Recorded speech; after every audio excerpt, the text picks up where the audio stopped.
Bonjour, bonjour les abonnés de ma chaîne. Vous êtes sur la chaîne Eli Lawson, une chaîne dédiée exclusivement pour les entrepreneurs dans le domaine de la fiscalité, comptabilité et des ressources humaines. Alors, si vous avez aimé nos vidéos, partagez si vous êtes la première personne ou bien c'est la première fois que vous voyez cette vidéo. Je vous conseille vivement de pouvoir activer la cloche de notification, de pouvoir laisser des commentaires à la fin de la vidéo. Nous ferons actuellement des séries de vidéos qui seront percutantes, qui vont vous permettre de progresser dans votre entreprise et de pouvoir ne pas aussi faire des erreurs qu'il faut en tant que dirigeant de société. Alors, nous allons revoir une vidéo très simple et bonne suite à vous. Aimez, partagez, likez. Merci. Comment gérer une entreprise? Comment gérer une entreprise? En quel sens ou dans quelle orientation? Dans le sens comptable. Dans le sens comptable. Dans le sens comptable, il y a deux façons de gérer une entreprise dans le sens comptable.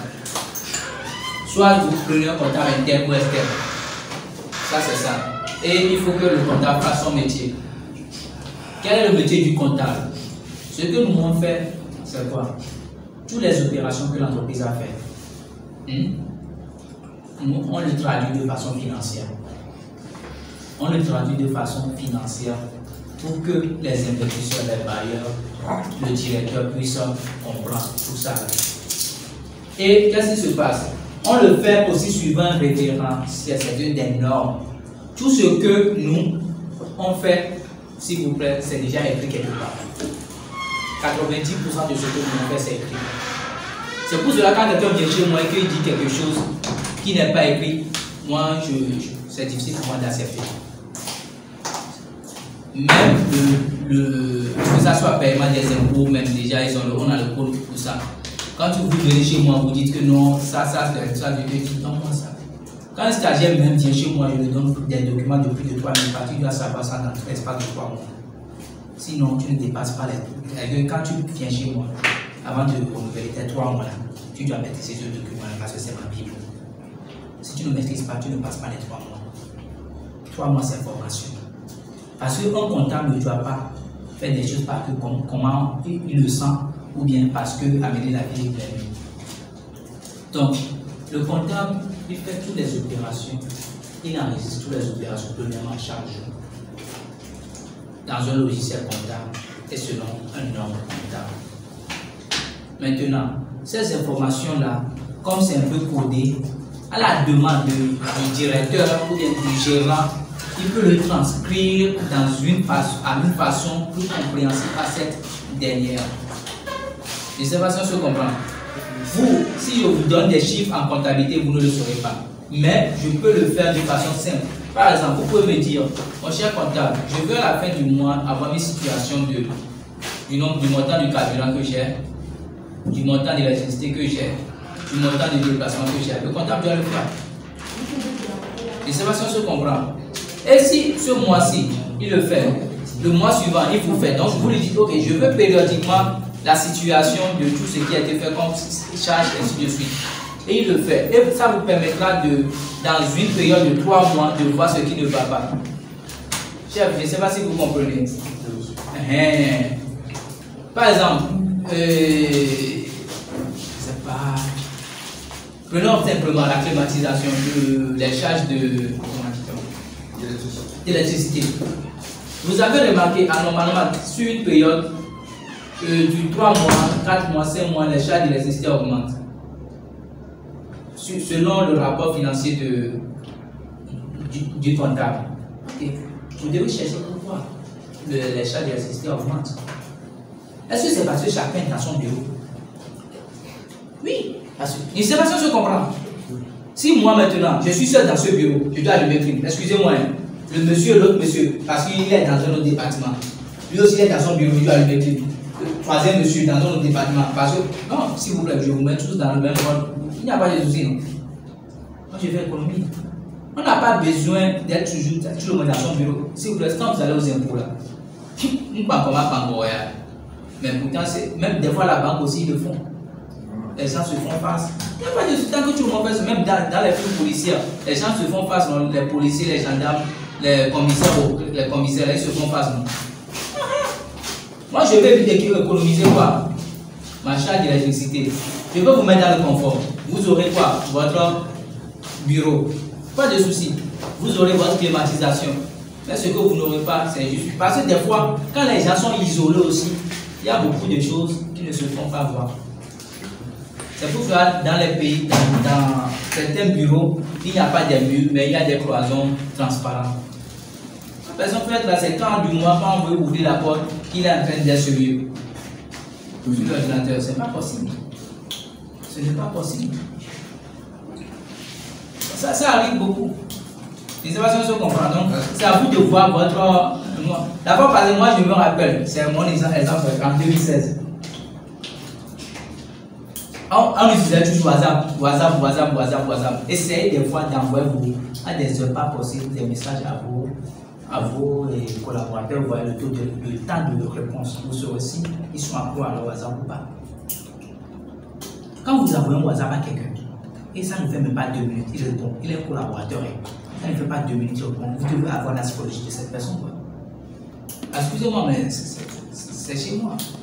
Ça veut dire la personne est quoi? Escortée à son WhatsApp. Donc immédiatement, il faut savoir le temps de travail qu'il fait. C'est parce qu'il est là en train de voir si vous devez travailler pour lui. C'est bon pour le directeur quand vous lui répondez rapidement. C'est que ce qu'il fait avec vous là, il le fait avec autrui. C'est clair? Est-ce que je mens? Non. Moi, ça m'est arrivé ça. Auparavant, tu ne vas pas me voir avec portable. Auparavant, tu ne vas pas me voir avec portable. J'ai synchronisé le WhatsApp avec mon ordinateur. Donc, en tant que je travaillais quelque part. Donc, moi, j'étais sur l'ordinateur là, toujours sérieux, je travaillais même sur ce WhatsApp. Si mon boss me voulait, comme moi, j'étais dans mon bureau, des fois, je reçois des messages et je souriais quoi. Quand il me voit sourire, à ce moment, il sait que tu as dit quelque chose. Et c'est pas ça que je comprends. Même des fois, même je suis devant lui, en séance de travail. C'est bizarre quoi. Quand tu es têtu, tu t'es pas. Je suis devant lui, en séance de travail. Moi, mon ordinateur, il a son ordinateur comme ça, moi aussi j'ai le mien comme ça. Et on est en train de travailler. Même moi, putain, comme mon WhatsApp, mon Facebook, de temps en temps, moi je vois, de temps en temps, je vois, de temps en temps. Mais le travail qu'on fait ne me permet pas de sourire. Mais il se rend compte que c'est moi je souris.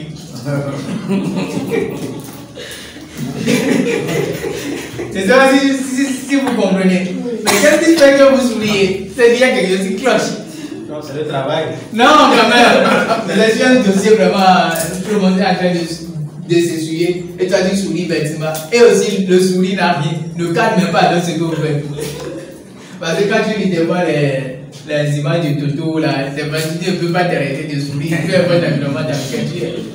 Je ne sais pas si on se comprend. Donc, c'est juste pour. Il y a des mesures que vous pouvez faire pour voir comment ça. Maintenant, il y a d'autres mesures pour les entreprises un peu plus développées en matière de gestion de confidentialité.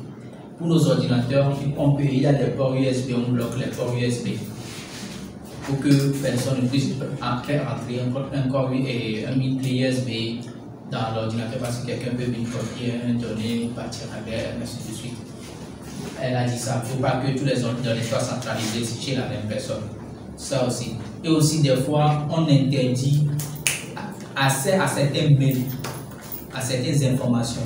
Dans certaines entreprises, avant que là où moi j'étais, avant que je me parte, on nous interdisait immédiatement, obligatoirement, d'utiliser des Gmail. L'entreprise lui-même, il a son site et il a sa page. Donc, il a donné un site et une adresse mail à tout le monde, c'est ça qu'on utilise. Donc, tous les Gmail, tout ça, là, chaque 3 mois, un informaticien vient et fait le dessus sur vos PC. Il est aussi interdit que le personnel amène son PC privé. Oui, c'est quoi tu as amené ton PC privé au bureau pour faire quoi? C'est ça. Donc, il y a tellement de mesures de gestion qu'on ne peut pas dire, mais qu'on peut implémenter en fonction de votre cas et de votre particularité, de ce que vous faites. Donc, soyez plus ouverts à votre personnel et voyez comment vous pouvez les gérer et aussi minimiser les charges. Par exemple, l'histoire de bureau là, c'est possible à faire dans la majorité des entreprises quand même. Il ne faut pas que tout le monde reste dans son coin disant que c'est le boss. Ta petite amie vient, je vais changer de temps pour rendez-vous. Elle vient, oh, c'est toi qui est dans les bureaux. Non, quand même. Non, on n'est pas là pour se dire tu es grand. Non. Si tu veux dire tu es grand à part, quand tu sors là, il faut acheter ta voiture, bien faut être dans la poche. C'est mieux de le faire au bureau. Les informations se comprennent. Il faut mettre certains collaborateurs dans un milieu où ils seraient à l'aise pour réfléchir. Oui, c'est ça que je dis. Pour réfléchir. Oui, mais ça, quand vous êtes, tu as ton bureau bien fait. Par exemple, si je prends ce bureau, je le mets, même jamais veillé. Il me demande, il y a pas de collègues qui sont là au cas. Tu peux travailler, mais tu ne peux pas travailler. Maintenant, tu veux dire à l'aise, c'est-à-dire que le bruit de quelqu'un ne te dérange pas. Ça dépendra de qui tu es dans l'entreprise. Je ne sais pas si on se comprend. Et quand cette nécessité viendra, le directeur lui saura. Tu ne peux pas être un simple comptable et demander ça. Si tu demandes ça, ce qu'on va te donner, c'est peut-être un coffre. Moi, c'est ce que moi je peux te faire. Un coffre avec une clé pour que tu puisses classer tes documents. Parce que tes documents sont sensibles que les autres ne doivent pas voir. On est d'accord.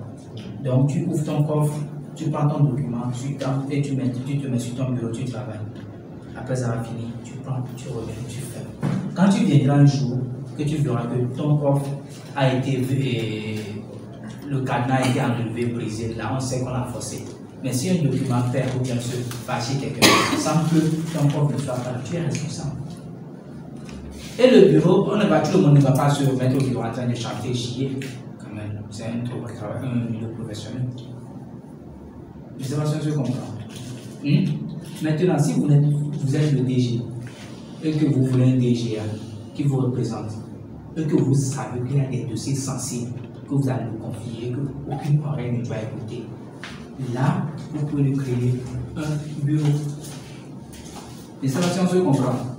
Ou bien vous lui dites, tant que je ne suis pas là, si tu as un bureau, tu peux être dans mon bureau aussi. Ce n'est pas interdit, ou bien DG. Hein? Ce n'est pas interdit. Ce n'est pas interdit. Mais moi, là, il y a ta main quoi. Et ça, si vous comprenez. Parce que quand ça pète, c'est fou. Ce n'est pas eux. Si vous avez aimé cette vidéo que vous venez de voir, aimez, partagez, likez, partagez. Laissez-nous des commentaires, vos comptes expertise, vos comptes observation, vos manques, pour qu'on puisse vous répondre. Merci, partagez, merci.